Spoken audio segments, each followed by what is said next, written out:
Alors si je suis là ce matin, eh bien c'est simplement pour vous présenter quelqu'un que vous connaissez certainement beaucoup mieux que moi. En fait, c'est lui qui devrait me présenter ce matin. Vous le connaissez très très bien, il est dans l'église depuis longtemps, impliqué depuis toujours. Et comme il est difficile à présenter parce qu'il fait énormément de choses et c'est quelqu'un de... Enfin bref, vous allez voir. Je vais utiliser en fait les hashtags qu'il utilise sur les réseaux sociaux et ça devrait vous donner une idée en fait de la personne qu'il est. Papa fier, ça vous parle? Marie et Amé comblé. Moment bonheur. Make memories. Désolé pour mon accent. Quartier libre. Momentum Junior. Enjoy life. Mission. Et le dernier, et c'est celui qui l'amène aujourd'hui. Aujourd'hui, tout peut changer. Je vous invite à applaudir Mathieu Perrault. Ça va? Alors Mathieu, si tu es là ce matin, eh bien c'est simplement pour nous parler de ce magnifique livre. C'est un livre super encourageant, c'est un livre que je lis en ce moment, il est sur ma table de chevet, j'ai encore pas terminé et j'essaye vraiment d'en profiter au maximum. C'est vraiment un livre encourageant, boostant, revigorant dans votre vie chrétienne de tous les jours et je vous invite vraiment là, dès que vous quittez le culte à aller vous le procurer, c'est un super livre. Mathieu, qu'est-ce qui t'a amené à écrire un livre en fait? En fait, écrire un livre, c'est quelque chose que j'ai à cœur depuis assez longtemps, Ok. mais que j'ai mis de côté pendant un petit bout de temps. Et puis, je dirais que pour écrire ce livre, il y a eu plusieurs éléments déclencheurs. L'un d'entre eux, ça a été de se dire que les clés que Dieu pouvait me donner pour traverser certaines situations dans nos vies, eh bien, au-delà de les partager à l'église Momentum ou à travers un message ou quand j'étais invité, c'est que ça sorte un petit peu des quatre murs d'ici et que ça puisse être répandu. Après, ce qui m'a amené à croire que ça pouvait le faire, c'est que des gens m'en ont fait la demande, m'ont dit, il faudrait que tu écrives, il faudrait que ce message soit dans un livre et que ça aille là où tu peux pas aller. Et l'élément déclencheur sur le timing, ça a été la semaine de jeûne et prière en janvier 2017, où là, Dieu me parle clairement de « vas-y, c'est maintenant ». C'est important d'encourager autour de nous parce que ça fait naître de beaux projets.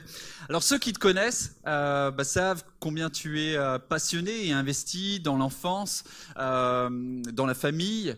Et moi le premier, là, quand j'ai entendu que tu écrivais un livre, je t'avoue que je m'attendais à te retrouver sur ce terrain, en fait, sur l'une de ces thématiques. Et en fait, tu avais juste envie de surprendre tout le monde avec « Aujourd'hui, tout peut changer ». Alors, il n'y a pas que ça comme idée, mais c'est vrai que quand j'en parle, je dis toujours que c'est mon premier livre, je vais en écrire d'autres et sûrement qu'il y en aura sur la famille et pour les parents et la vie de famille et tout ça. Mais pour ce premier livre, j'avais autre chose sur le cœur qui, je crois aussi, me caractérise de manière personnelle et de manière assez flagrante. Moi, j'aime les défis et j'avance défi après défi. J'aime avoir des défis à chaque année différents et me challenger. J'aime les choses qui vont me booster, qui vont m'aider à grandir. Une des phrases qui me parle le plus et que j'ai affichée dans mon bureau pour l'avoir tous les jours, c'est que celui qui ne cesse jamais d'apprendre ne cesse jamais de grandir. Et j'aime avancer défi après défi. Et du coup, l'idée pour moi, c'était de faire un premier livre, donner des clés pour amener les gens à relever leurs défis et les booster déjà de manière générale là-dessus. Ok. Aujourd'hui, tout peut changer. Et juste en dessous, il y a une petite phrase que vous ne pouvez pas lire, mais que vous pourrez lire une fois que vous aurez acquis le livre à la sortie. Là, c'est comment faire des vallées que vous traversez vos plus belles victoires. Alors justement, tu nous parles des vallées, des montagnes que l'on peut rencontrer dans notre vie. Qu'est-ce que ça représente pour notre vie de chrétien de tous les jours? En fait, j'ai grandi dans l'église et souvent l'image que j'ai reçue, c'était que les montagnes, c'était les moments glorieux avec Dieu, c'est la révélation, c'est Moïse, il reçoit la loi, c'est génial, il passe 40 jours là-bas, il revient, son visage, il est glorieux et tout. Et souvent, l'image qu'on avait, c'était, tu vas faire 3 jours dans un rassemblement de jeunesse, tu viens vivre un dimanche à l'église Momentum, et puis tu es sur la montagne, et puis tu vas retourner le lundi au boulot dans ta vallée galérer. Et souvent, l'image, je caricature à peine, c'était la vallée c'est galère et la montagne c'est glorieux. Et j'ai gravi des montagnes dans ma vie, des vraies, et tu le sais, quand tu vas aller au sommet, c'est galère aussi. Y a plein de choses qui font que gravir une montagne, c'est compliqué. Et moi, je crois vraiment que spirituellement, c'est pas vrai que la vallée, c'est galère et que la montagne, c'est glorieux. Je crois qu'il y a des galères dans les deux, mais dans les deux, Dieu a un rendez-vous pour nous. Et l'idée pour moi, c'est de prendre des vallées de la Bible et de montrer que Dieu a des rendez-vous dans nos vallées et que la vallée peut être glorieuse. C'est bon ça. Alors tu me partageais vendredi en fait que à la base tu avais une dizaine de vallées, en fait tu en partages plusieurs tout au long du livre, et puis avec le temps tu en as rajouté une 11e, Et puis, il y avait une 12e, en fait, dont tu voulais absolument pas parler. Quelque chose que ça venait te titiller, là, mais tu n'avais vraiment pas envie. Est-ce que tu peux nous raconter un petit peu les circonstances qui ont amené ce 12e chapitre dans ce livre? Alors en effet, à la base, il y avait 10 vallées. À la base, ce livre, c'est une étude biblique que j'avais faite pour lorsque je m'occupais, que j'étais pasteur d'une petite église dans la Haute-Gironde, et pour le mardi soir devant 4-5 personnes. Et c'était rendez-vous dans la vallée, le rendez-vous de ceci dans la vallée de cela. Et j'avais pris 10 vallées de l'Ancien Testament. Quand j'ai eu à cœur d'écrire ce livre, une 11e est assez vite venue, liée au titre, sur la notion qu'aujourd'hui il y a quelque chose à vivre, et que plutôt que de voir des obstacles, il y a des opportunités dans le temps présent. D'où le titre N'attendez pas demain, du premier chapitre. Et moi, je pensais que c'était complet avec 11, et alors qu'on a eu le pasteur Daniel Descaries qui est venu chez nous, j'ai pris un temps avec lui, on était au restaurant autour d'un bon risotto, et là, il me regarde, et puis avec toutes les formules de politesse possibles, imaginables, il me dit, je lui parle de ce livre, je lui parle du contenu, et là, il me dit, avec un petit sourire en coin, est-ce qu'éventuellement, je pourrais peut-être soumettre l'éventualité que, est-ce que tu pourrais rajouter un 12e chapitre, une 12e vallée? Et là, quand il me parle, moi, je pense tout de suite à une vallée que dès le début, je pensais, mais que je ne voulais pas, que je me refusais d'écrire, c'est la vallée d'Armageddon, parce que pour moi, c'était l'apocalypse, la fin du monde, et j'ai envie d'encourager les gens, et donc, pas de leur faire peur. Et puis surtout, je me sens pas du tout spécialiste de l'apocalypse. Donc pour moi, je le mettais de côté. Donc quand il me dit ça, forcément, c'est la vallée à laquelle je pense. Et je suis honnête avec lui. Et je lui dis, écoute, moi, il y en a forcément une qui me viendrait là, mais que je me suis refusé d'évoquer dans ce livre. Et je lui dis, c'est la vallée d'Armageddon. Et là, il me dit, c'est celle que je t'aurais peut-être suggérée. Et puis, on en parle un petit peu. On rentre à la maison. Je rentre chez moi. Et là, je me dis, je vais quand même... Celui qui ne cesse jamais d'apprendre ne cesse jamais de grandir. Donc je me place devant Dieu, je lis le texte dans l'Apocalypse, je fais le parallèle avec l'Ancien Testament quand il est fait mention de cette vallée-là. Et assez vite, il y a une forte pensée qui vient sur mon cœur et qui est devenue le 12e chapitre, c'est « Heureux celui qui veille ». Yes. On peut l'encourager, oui, c'est vrai. Ce que j'aime dans ce livre, en fait, c'est qu'à la base, eh bien, en fait, c'était juste une série de messages pour 4-5 personnes, comme tu l'évoquais. Et en fait, je crois vraiment que c'est un livre qui va bénir des milliers de personnes dans toute la francophonie. Est-ce qu'on peut encourager encore Mathieu? Et merci vraiment pour ce très beau livre, super encourageant. Merci beaucoup. Est-ce qu'on peut encourager Stéphane? Là, vous voyez juste le fruit de pas mal de travail qui a été fait dans la semaine. Merci beaucoup, Stéphane. J'aimerais partager un message tiré de ce livre. Je ne vais pas vous réciter le livre, ça sera forcément différent de ce que vous lirez quand vous l'achèterez. Et pour être sûr que ce sera différent, allez l'acheter et vous serez sûr. Mais j'aimerais juste un instant vous demander, pour tous ceux qui ont la santé de le faire, de vous mettre debout juste un instant. Et puis j'aimerais prier avant qu'on passe dans ce message. Seigneur Jésus, c'est vrai, on veut te remercier parce que tu es présent dans ce lieu et ta présence apporte une différence à ces moments. Je veux te prier que ta parole vienne faire une différence dans nos cœurs. Je prie pour chaque personne dans ce lieu, chacune des vallées dans lesquelles il peut se trouver, des circonstances dans lesquelles il peut se trouver. Je prie que dans leur aujourd'hui, tout puisse changer ce matin, que ça soit pas un beau titre, mais que ce soit une réalité spirituelle, physique, tangible, dans les cœurs, dans les vies, dans leur être entier. Dans le nom de Jésus, je proclame que tu veux relâcher des paroles au-delà d'un beau discours ou d'un beau message. Tu veux parler particulièrement, spécifiquement, individuellement au cœur, et que tes paroles soient esprit et vie dans les cœurs. Dans le nom de Jésus, je prie pour ces moments et je prie que tout change dans nos cœurs. Dans le nom de Jésus. Amen. Je vous invite à vous asseoir. J'étais touché tout à l'heure, à l'issue du premier culte, de voir une mamie qui est très très très chère à mon cœur et qui a été une des témoins privilégiés des pensées que je partageais. Elle faisait partie des 4-5 personnes le mardi soir et j'étais tellement béni de la voir à l'issue du culte et de venir m'encourager encore une fois comme elle le fait depuis tant d'années. Et je crois que chaque jour dans nos vies, il y a des défis qui sont là devant nous, qu'on les voit ou qu'on ne les voit pas. Et surtout, je crois que Dieu désire aujourd'hui faire une œuvre en vous. Je le dis souvent dans les formations pour l'enfance, c'est que la Bible n'est pas un livre d'histoire, mais c'est un livre d'histoire. Je vois à vos nombreuses réactions que je savais que vous ne comprendriez pas cette phrase, du coup je l'ai fait écrire. La Bible n'est pas un livre d'histoire, histoire géo avec un grand H, mais c'est un livre d'histoire avec un petit H mais un S, histoire d'hommes et de femmes en qui Dieu désire écrire son histoire pour changer l'histoire de ceux qui sont autour. Je la refais, je sais qu'il est tard, c'est l'heure du repas, je la refais. En fait, la Bible, c'est un livre d'histoire de personnages, d'histoire de famille, d'histoire d'hommes et de femmes, en qui Dieu a écrit sa propre histoire dans leur cœur, pour qu'à travers l'histoire qu'il a écrite dans leur histoire, ça vienne toucher l'histoire de ceux qui sont autour.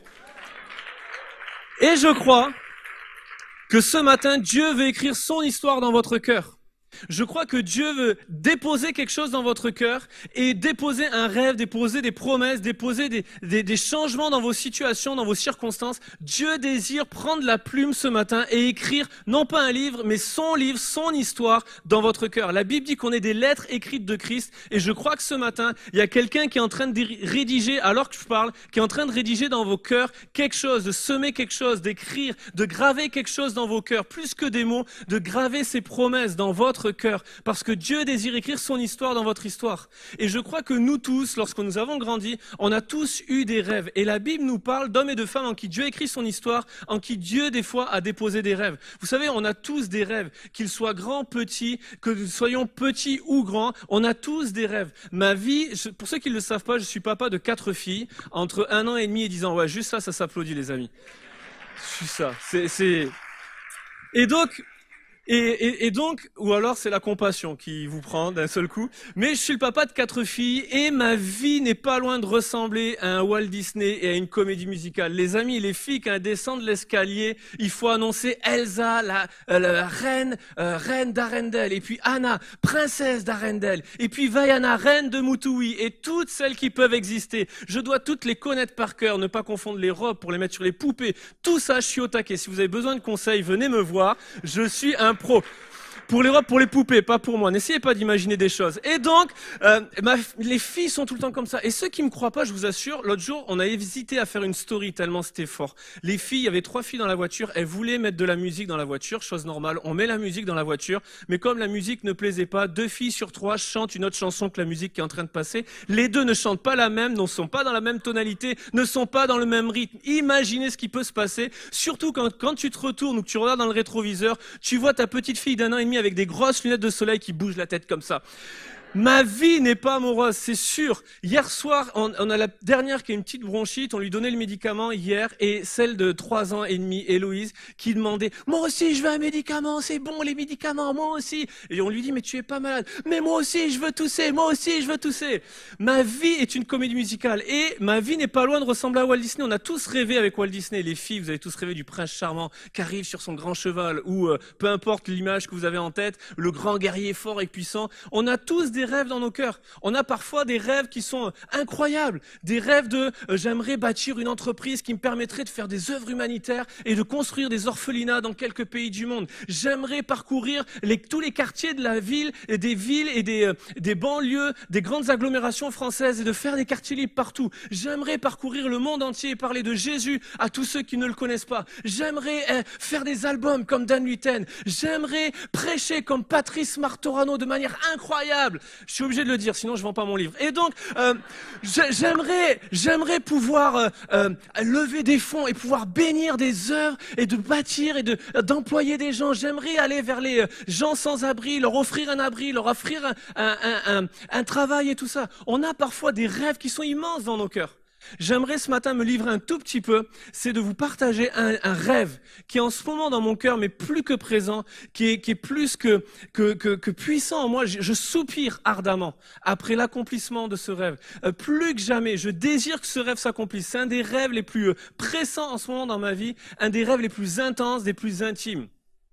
Le rêve que j'ai en ce moment, c'est que ma petite fille Ellie de 1 an et demi arrête de mettre 45 minutes avec son doigt dans mes cils pour s'endormir chaque soir. Ça, c'est un de mes rêves. C'est que ça s'arrête enfin, qu'elle ait plus besoin de mes yeux pour s'endormir comme doudou et qu'elle puisse dormir tranquille et toute seule et rapidement. Ça, c'est un de mes rêves. Je le sais, hein, vous êtes déçus.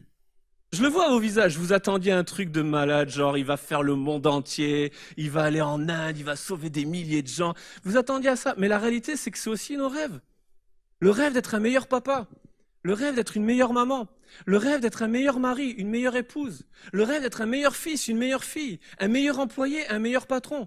Le rêve que lorsque tu rentres à la maison, tes enfants soient délivrés de leurs addictions. Le rêve que ton mari puisse se tourner vers Jésus. Le rêve que ton voisin puisse arrêter de te prendre la tête et puisse se tourner vers la foi. Le rêve que juste la famille proche, tes voisins, tes collègues de travail puissent te laisser partager ta foi. Juste des rêves qui sont comme ça. Le rêve de pouvoir remplir le frigo et de pouvoir nourrir tes enfants. Le rêve de pouvoir trouver un travail et de retrouver une dignité dans la société. On a aussi ces rêves-là. Et la Bible est faite d'hommes et de femmes en qui Dieu a déposé des rêves. Des rêves grands et des rêves, les autres ne sont pas petits. Ils sont tout aussi importants aux yeux de Dieu. Et j'aimerais qu'on puisse voir un homme qui a eu un rêve un jour. Et cet homme-là, c'est Joseph. J'aimerais vous dire que Dieu a déposé un rêve dans son cœur, Dieu a voulu écrire une histoire dans sa vie, mais le rêve n'était pas juste pour Joseph. Le rêve était pour lui, pour sa famille et pour toute une génération de gens. Parce que plus qu'un rêve, c'était une destinée. Et je crois que Dieu a des rêves pour vous, mais plus que des rêves, il a une destinée pour chacun. Et à cause de cette destinée, il y a de l'opposition qui fait face. Et c'est pour ça que ce matin, je viens avec un message dont le titre est « Continuez de croire ». N'abandonnez jamais, ne cessez jamais de croire, mais continuez de croire dans ce que Dieu dépose dans vos cœurs. Continuez de croire dans le fait d'être un meilleur papa ou un meilleur ouvrier, une meilleure fille ou une meilleure mère. Continuez de croire dans ce que Dieu a déposé dans vos cœurs. J'aimerais vraiment, j'aurais aimé venir vous voir et vous dire ce matin, à partir du moment où tu rêves pour Dieu ou que Dieu a un rêve pour toi, ça va bien se passer, ça va être facile. La réalité, pour ceux qui sont chrétiens depuis plus de 3 minutes, vous savez qu'il y a de l'opposition, il y a des difficultés. La vie de Joseph nous en parle. Dieu va déposer un rêve incroyable dans son cœur alors qu'il a 17 ans.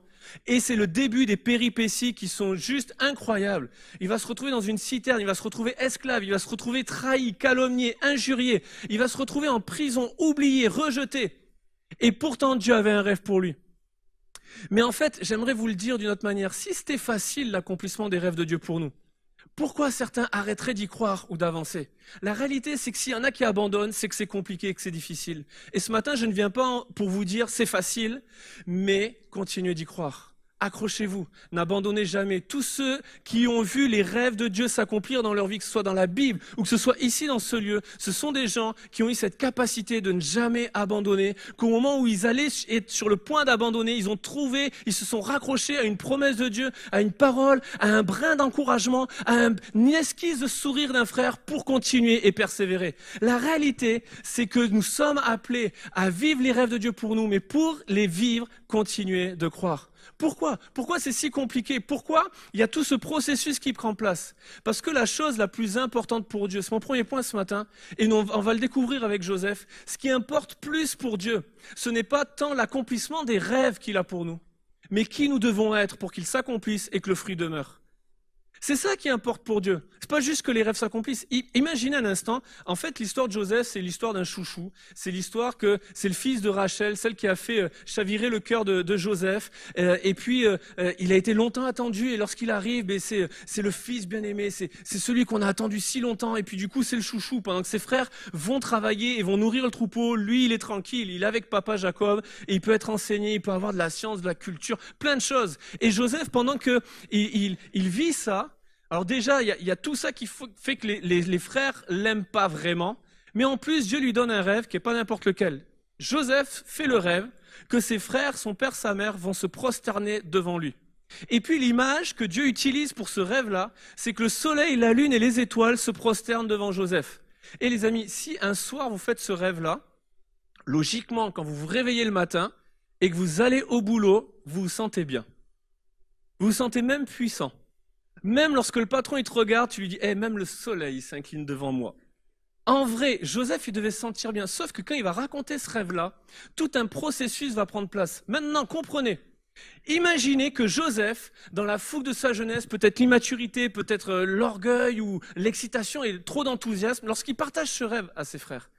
Imaginez qu'à ce moment-là, lorsqu'on lit la Bible, Genèse 37, si à ce moment-là où il décrit ses rêves, ses frères disent « Oh, grand Joseph, pardon, nous nous prosternons devant toi. » Si les frères de Joseph font ça à ce moment-là, dans notre Bible, pensez bien à la chose suivante, c'est que des années plus tard, ces mêmes frères vont mourir de faim et dans la famine à Canaan.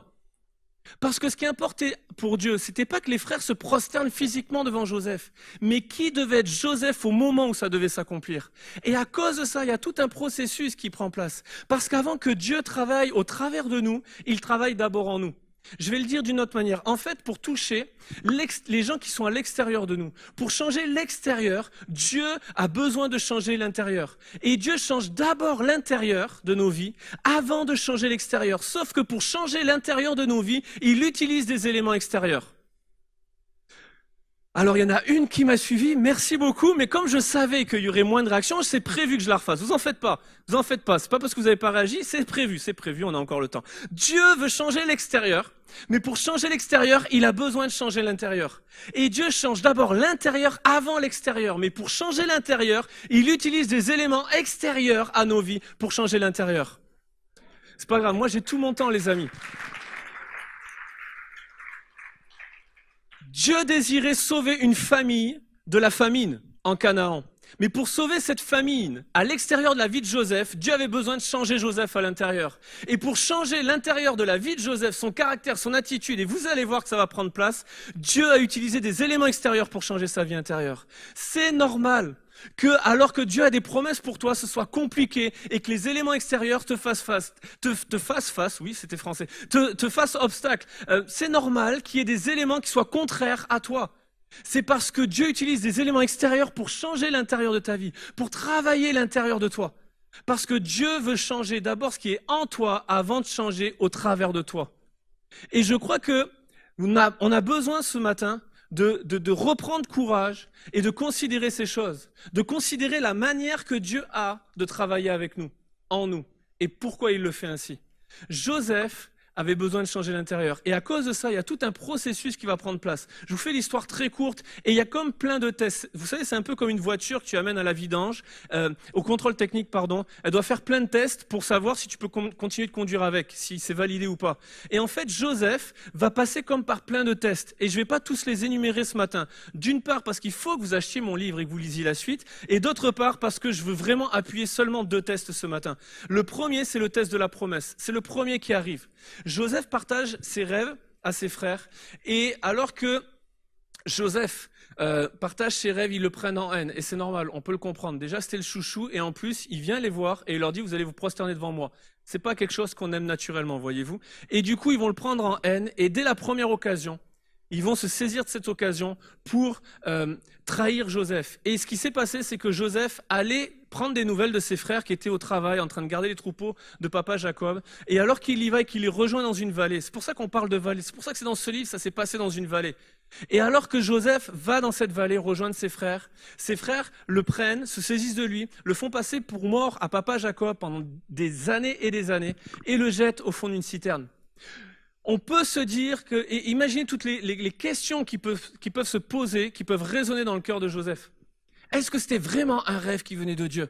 Est-ce que Dieu m'a vraiment parlé? Est-ce que je me suis trompé dans l'interprétation? Je ne comprends pas, Seigneur. Pourquoi ça m'arrive? Qu'est-ce que j'ai fait pour qu'il m'arrive ceci? Qu'est-ce que j'ai dit à mes frères qui ait provoqué qu'ils me jettent dans une citerne? Pourquoi moi? Pourquoi maintenant? Pourquoi ça m'arrive? Pourquoi cette situation? Et toutes ces questions, je sais qu'elles ont déjà résonné dans nos cœurs. Mais la première chose qui va être testée, c'est notre foi dans les promesses de Dieu. Joseph se retrouve dans une citerne et il y a tout un paradoxe dans cette scène. C'est que le rêve de Dieu, c'était que ses frères se prosternent devant lui. Et lui se retrouve au fond d'une citerne à les contempler en haut, être libre et lui être prisonnier dans une citerne. Et je crois que des fois dans nos vies, on se retrouve au fond d'une citerne. Et on est là, on ne peut pas avancer, on ne comprend pas ce qui se passe. Et puis c'est même ce qu'on est en train de vivre est contraire à ce que Dieu avait promis. On avait espéré et puis on veut être une meilleure maman, un meilleur papa, mais alors que je le fais, je veux que mon fils soit délivré de ses addictions, mais alors que je prie pour ça, alors que je développe un bon cœur pour ça, ce que je vois maintenant, c'est que c'est tout le contraire et qu'il va de plus en plus loin dans ses dépendances. On est des fois au fond de notre citerne et j'aimerais vous dire, si vous êtes au fond d'une citerne, il y a une chose, il y a un espoir, il y a une chose qui peut se passer, il y a quelque chose que nous pouvons espérer, il y a quelque chose que nous pouvons attendre du fond de notre citerne, quelque chose que nous pouvons faire, c'est la seule chose que nous pouvons faire lorsqu'on se retrouve au fond d'une citerne. La seule chose que nous pouvons espérer, c'est de lever les yeux, de regarder au ciel et de s'attendre à ce que quelque chose vienne du ciel pour nous. Parce qu'au fond de notre citerne, je vous le dis et je vous le redis, c'est que le ciel reste toujours visible et accessible du fond de la citerne. Le ciel est accessible pour toi ce matin. Le ciel est accessible pour toi dans ta situation. Lorsque Joseph est au fond de la citerne, la seule chose qu'il peut faire, c'est lever les yeux et s'attendre à ce qu'il y ait quelque chose qui vienne d'en haut. Je lève les yeux vers le hauteur. D'où me viendra le secours? Le secours me vient de l'Éternel qui a fait les cieux et la terre. Ce matin, lève les yeux au ciel. Regarde à Dieu, celui qui ne change pas. Ce que sa bouche dit, sa main l'accomplit. Ses promesses sont oui et amen en Jésus. Ce que sa parole ne revient pas à lui sans avoir accompli le but pour lequel elle était sortie. Dieu est fidèle dans ses promesses. Attends-toi à lui ce matin. Regarde, c'est la seule chose que tu peux faire. Lève les yeux et attends-toi à ce que quelque chose vienne d'en haut pour toi. Joseph s'attendait à ça.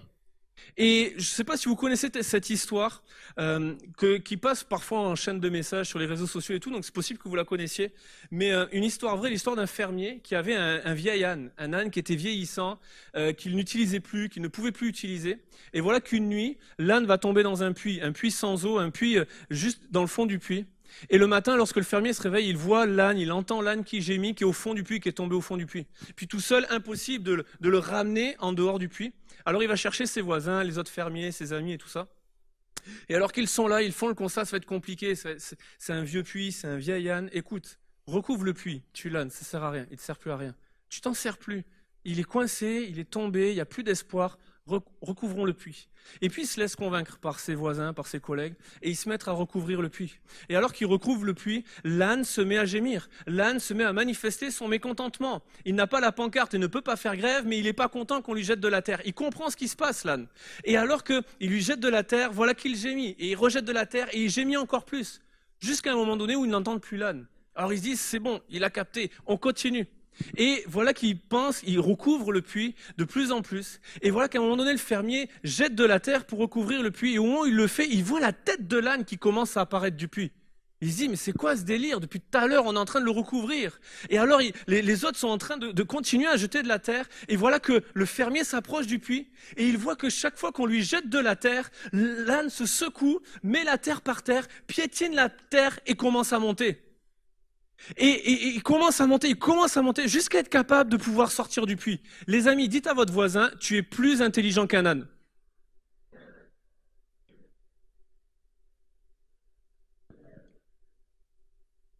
L'âne avait compris que la seule chose qu'il pouvait espérer, c'était que quelque chose vienne du ciel.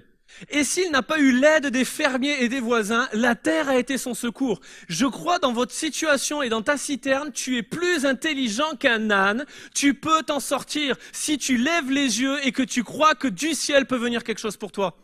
Je crois que Dieu, ce matin, veut faire ce changement dans votre vie. Et alors que Joseph va sortir de la citerne, on pourrait se dire, ouais, c'est bon, déjà c'est pas mal comme situation. C'est fini. Sauf que lorsqu'il va être sorti de la citerne, c'est par ses propres frères qui vont tout de suite le prendre, le saisir et le vendre en esclave. Et là, je vous fais l'histoire très courte que vous pourrez lire de Genèse 37 à Genèse 50. Vous pourrez lire tous ces chapitres. C'est pour ça que ce matin, je vais pas lire 14 chapitres de la Bible, mais j'aimerais vous encourager à le faire. Et du coup, Joseph va sortir de la citerne et se retrouver esclave. Puis il va aller en Égypte. Et puis là, en Égypte, il va être vendu à Potiphar, un homme important dans le pays d'Égypte, et il va être esclave de Potiphar. Et là, chez Potiphar, il va commencer à prospérer. Et puis on pourrait se dire, ben, ça y est, c'est presque fini, sauf que la femme de Potiphar va lui faire un sale coup, va calomnier, va mentir sur lui, va essayer de l'avoir et de tromper son mari avec Joseph. Et du coup, Joseph va fuir et il va se retrouver en prison. Et là, en prison, comme si ça suffisait pas, il va être oublié en prison. Lorsque Joseph se retrouve en prison, c'est le deuxième test que j'aimerais aborder ce matin, c'est le test de la patience. Combien ici sont patients ? Voilà, je m'attendais à peu près à ce genre de réponse, parce que de toute manière, s'il y en avait un seul qui m'avait dit « je suis patient », demain matin, je t'amène sur la rocade bordelaise et on va tester ta patience. Est-ce que vous connaissez les enfants qui sont patients ? Ça n'existe pas. Un enfant qui sait être patient, qui aime attendre, ça n'existe pas. S'il y en a un dans ce lieu qui a un enfant qui est patient, qui aime attendre, qui aime la patience, alors vous me l'amenez, s'il vous plaît, à Momentum Junior, on va l'ériger en statue et ça sera notre modèle pour l'éternité à Momentum Junior. Pour tous les parents, nous pourrons dire c'est possible, il existe un enfant patient. La réalité, c'est que quand on ne naît pas avec la patience. Moi, imaginez 4 filles et une charmante épouse, mais qui reste une femme. Imaginez ma patience. Je t'aime, chérie, mon amour. Non, mais personne n'aime être patient. Moi, à la base, je suis patient, mais ma patience, depuis longtemps, est mise à l'épreuve rudement chaque jour. La réalité, c'est que personne n'aime être patient. Quand Joseph se retrouve en prison, ça fait 11 ans que Dieu lui a fait une promesse. Ça fait 11 ans qu'il a eu le rêve. Ça fait 11 ans qu'il galère. Péripétie après péripétie, circonstances douloureuses après circonstances compliquées. 11 ans. Et là, on pourrait dire 11 ans, ça va quand même, le gars, il a attendu.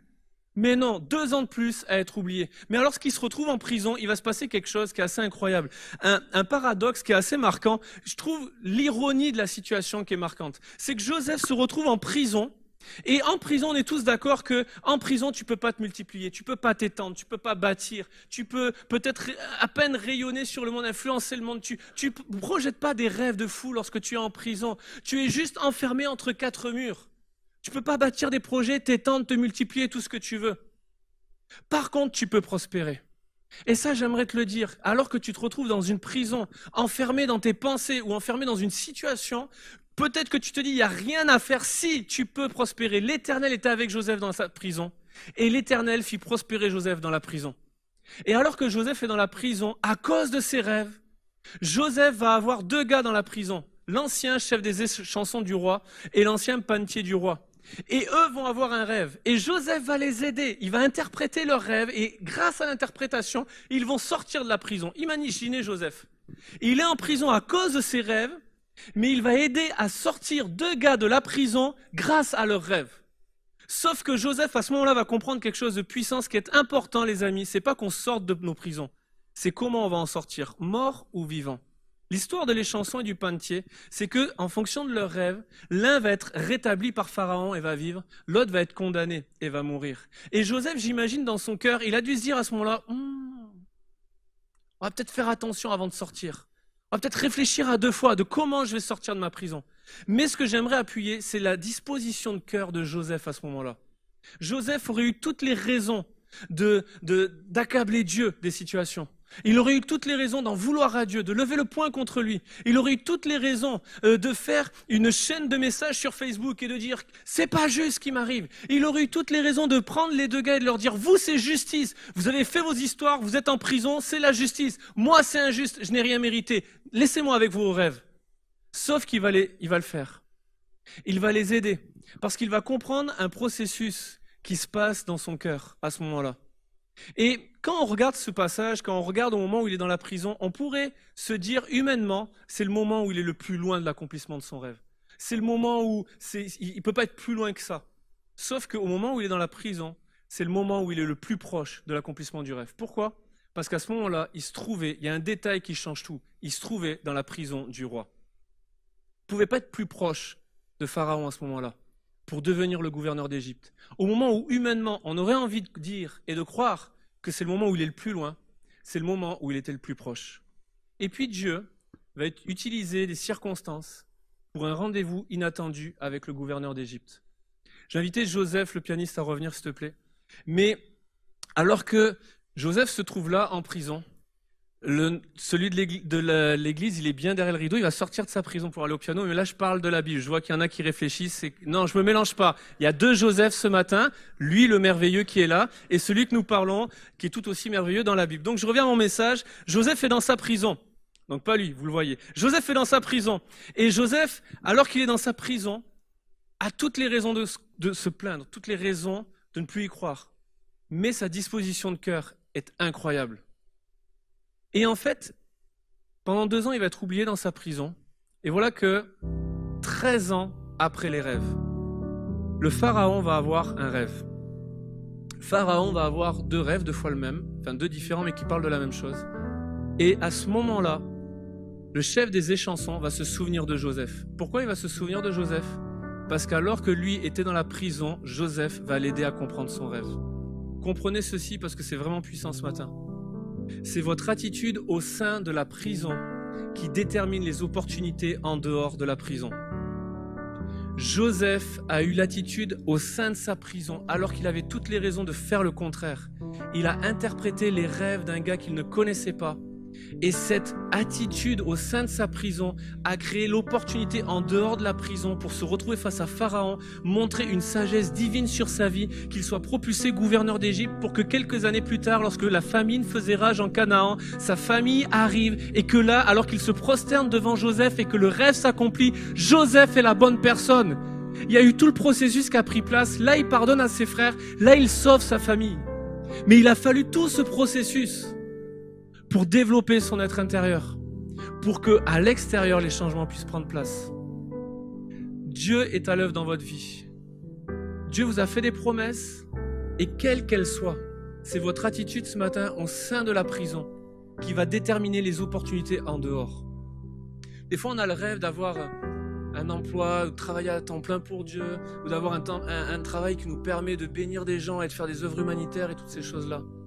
Et ce matin, je ne viens pas pour dire que ça ne vient pas de Dieu. Je ne suis pas Dieu. Dieu dépose des rêves dans les cœurs. Même ce que je suis capable de vous dire ce matin, c'est que les circonstances vont être contraires pour l'accomplissement de ce rêve-là et qu'avant que ça s'accomplisse, alors que tu es employé dans un magasin, alors que tu es employé dans un bureau, alors que tu es employé dans une usine, deviens le meilleur employé du mois. Semaine après semaine, sois le plus encourageant, le plus généreux, le plus dévoué, le plus serviable, le plus souriant, le plus encourageant, le plus à l'écoute des autres, celui qui est tout le temps prêt à aider, le plus compatissant, celui qui prête une oreille tout le temps attentive, celui qui propose toujours des solutions. Sois ce gars-là jour après jour, au sein de ton emploi, au sein de ta prison peut-être qui t'enferme aujourd'hui et qui te semble t'éloigner de ton rêve. Sois la meilleure personne possible au sein de ce moment-là et ça va créer les opportunités pour l'avenir. Alors que, au fur et à mesure que tu rêves d'être un meilleur mari, une meilleure maman, les circonstances semblent t'éloigner de ce rêve-là. Continue dans le quotidien, chaque fois que tu te lèves le matin et que tu fais face aux circonstances difficiles.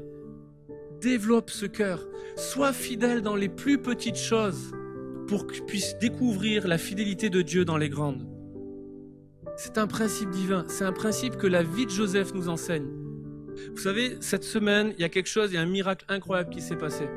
Il y a un jour, une dame que nous avons baptisée, et je me souviens encore, lorsque j'ai fait ce rendez-vous, la ville qu'elle avait eue et ce qu'elle m'avait décrit, ça m'avait brisé.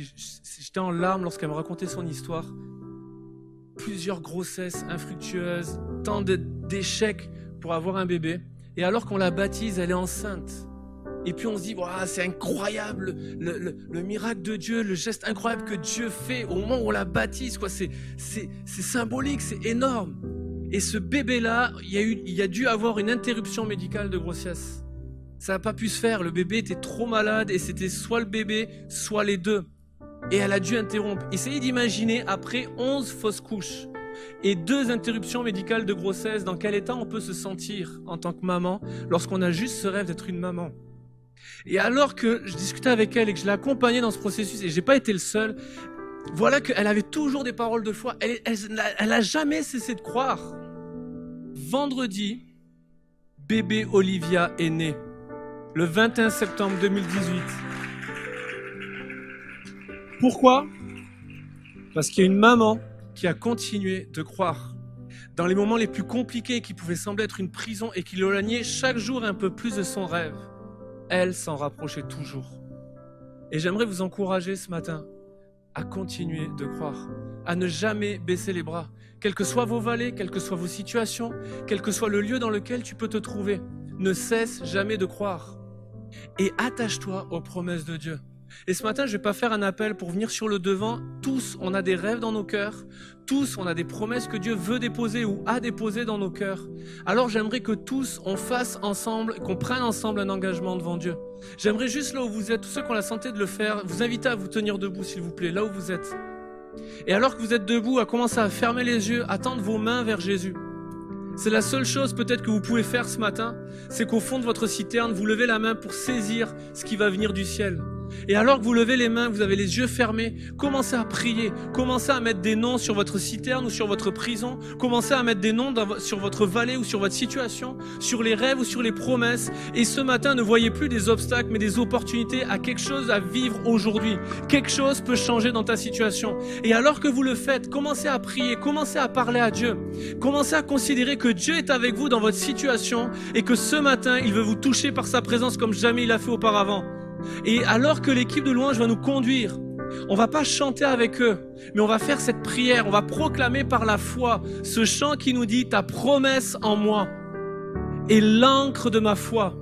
Je vais m'y attacher ce matin, je vais m'y accrocher, je vais m'enraciner avec tes promesses ce matin. Seigneur, partout dans ce lieu, tu vois les mains qui se tendent vers toi, tu entends les prières, les murmures qui montent vers toi.